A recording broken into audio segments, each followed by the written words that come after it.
Hello বন্ধুরা, আজকে আরেকটি এলেপুরের খুব সুন্দর ডিজাইন নিয়ে এসেছি। দেখো, শুরুতেই সূচ তুলে 4 ঘর পরে সূচ নাবিয়ে একটি লাইন সেলাই করলাম, 2 ঘর ছেড়ে দিয়ে পরের লাইনে সূচ তুললাম এবং আবারও আরেকটি লাইন আমি সেলাই করব এবং 2 ঘর পরে সূচ তুললাম পাশের লাইনে। এবার ওপরের দিকে আমি সেলাই করে যাব। এখানে 6টি লাইন সেলাই করব।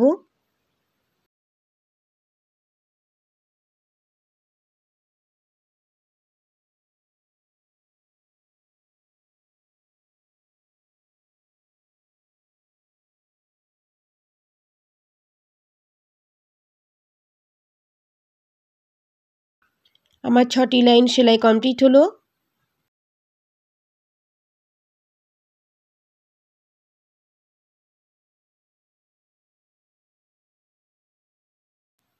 এবারে নিচের দিকে সেলাই করব।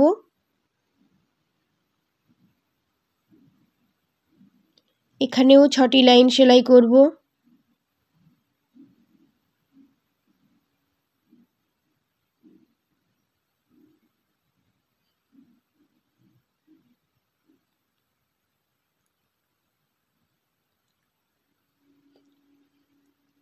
এবারে উপরের দিকে একটি লাইন সেলাই করব। 2 ঘর পরে সূচ নাবিয়ে নিচের দিকে একটি লাইন সেলাই করব এবং আবারও উপরের দিকে সেলাই করব। আবারও সেই 6টি লাইন সেলাই করব।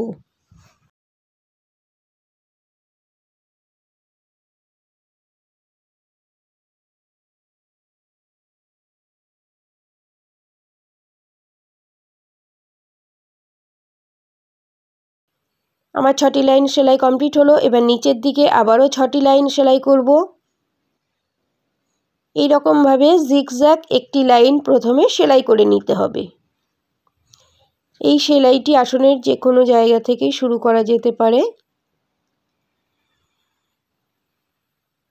এবারে ওপরের দিকে একটি সেলাই দেওয়ার পরে নিচের দিকে আবারও একটি লাইন সেলাই করব এবং 2 ঘর ছেড়ে সূচ তুলেছি। এবারে ওপরের দিকে 6টি লাইন সেলাই করব।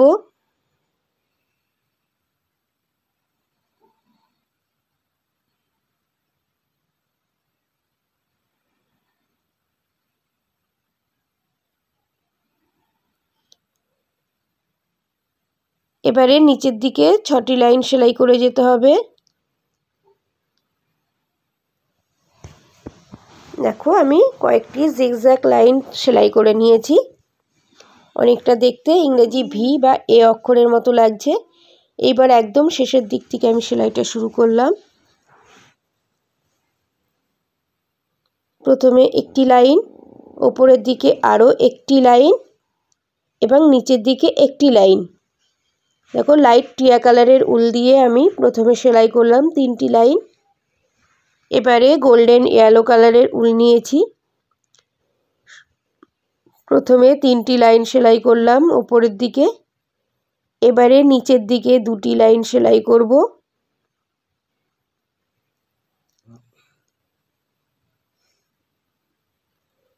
এরপরে মাস্টার ইয়েলো কালারের উল নিয়েছি বা রাস্ট কালার বলতে পারো। 4টে লাইন সেলাই করার পরে নিচের দিকে 3টি লাইন আমি সেলাই করছি।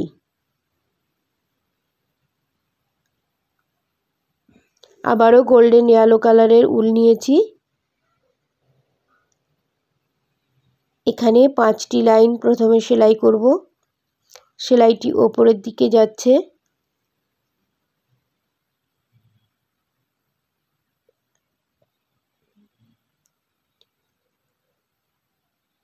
এবারে নিচের দিকে 4টি লাইন সেলাই করব।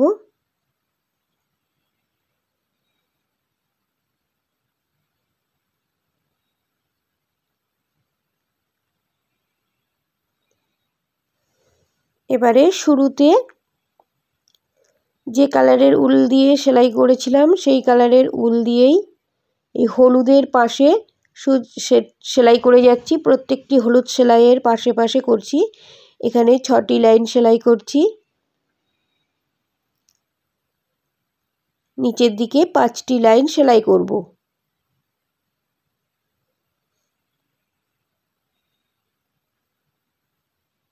আমার একটি ফিগার কমপ্লিট হলো।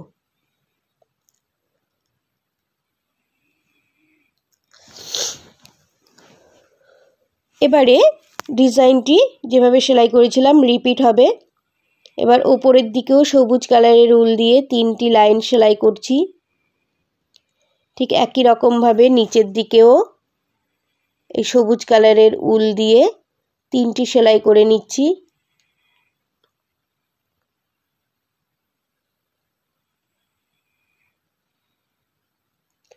আবারও ওপরের দিকে 3টি সেলাই করে নিচ্ছি, 3টি লাইন। এইভাবে ডিজাইনটিকে সেলাই করতে হবে। আমি কিছুটা দেখিয়ে দেবার চেষ্টা করছি। যেখানে যেখানে সবুজের লাইন সেলাই করেছিলাম ঠিক তার পরের ঘরে সূচ তুলে 3 লাইন গোল্ডেন ইয়েলো কালার, নিচের দিকে 2 লাইন,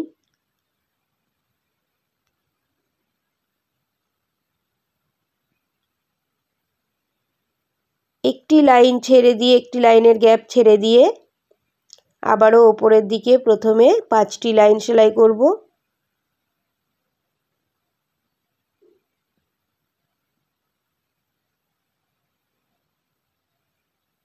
নিচের দিকে 4টি লাইন,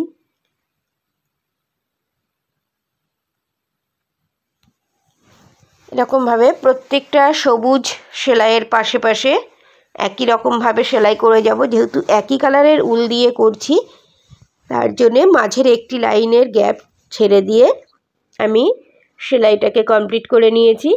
মাঝে দেখতেই পাচ্ছ একটি লাইনের গ্যাপ রয়েছে, এখানে ওই রাস্ট কালারের উল দিয়ে আমি এখানটা ভরাট করব।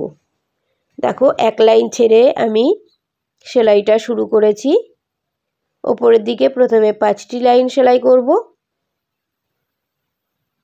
নিচের দিকে 4টি লাইন। এবার এই যে মাঝখানে একটি করে লাইন ফাঁকা দিয়েছিলাম এখানে ভরাট করে নিচ্ছি রাস্ট কালারের উল দিয়ে। প্রথমে 4টি লাইন, এবার নিচের দিকে 3টি লাইন।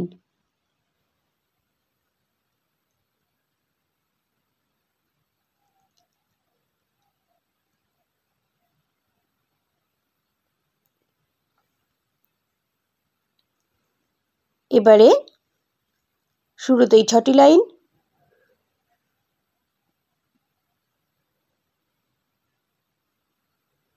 অর্থাৎ এই লাইনটা সেলাই করার সময় এটা মাথায় রাখতে হবে প্রত্যেকটি হলুদ যে সুতোগুলো গেছে তার পাশে পাশে এই সেলাইগুলো হবে নিচের দিকে। এখানেও আমি 6টি লাইন সেলাই করব।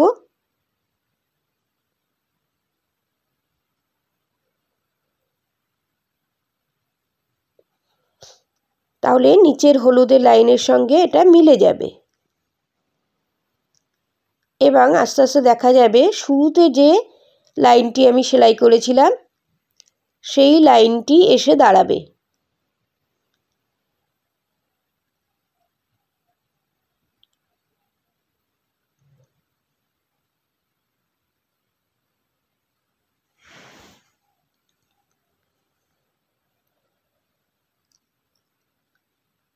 আমি কয়েকটি ফিগার সেলাই করে দেখিয়ে দিচ্ছি। এবার দেখো ওপরের দিকে আবারও আমি 6টি ঘর সেলাই করব বা 6টি লাইন সেলাই করব।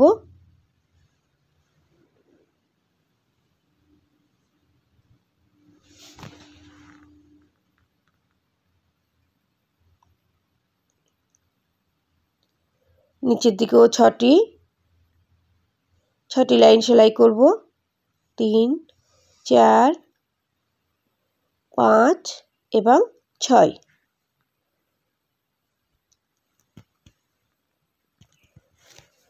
এইভাবে ডিজাইনটা সেলাই করলে কেমন লাগবে সেটি একটু দেখিয়ে দেবার চেষ্টা করলাম এবং পুরো আসন দেখতে কেমন লাগবে সেটাও দেখিয়ে দেবার চেষ্টা করলাম। Thank you.